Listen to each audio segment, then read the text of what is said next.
wanaokushinda kuongea, wewe washinde kunyamaza. Haina maana kwamba haujui kuongea, no, unajua na unaweza kuongea.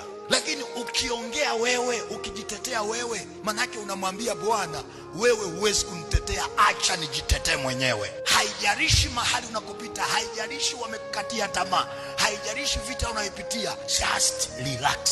Subiri majira yaseme kwa ajili ya maisha yako. Na majira yakifika, wale waliosema habari zako mbaya wataitana tena kusema habari za mema yaliyotokea kwenye maisha yako.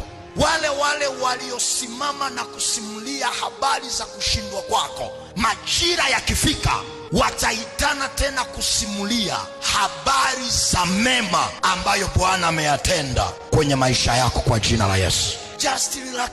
Ndugu zake na Yusufu walienda kumweleza baba yao Yakobo, Yusufu amekufa. Majira yalipofika, ndugu zake hao na Yusufu ndio walioenda kwa mzee Yakobo, wakamwambia Yusufu angali hai bado.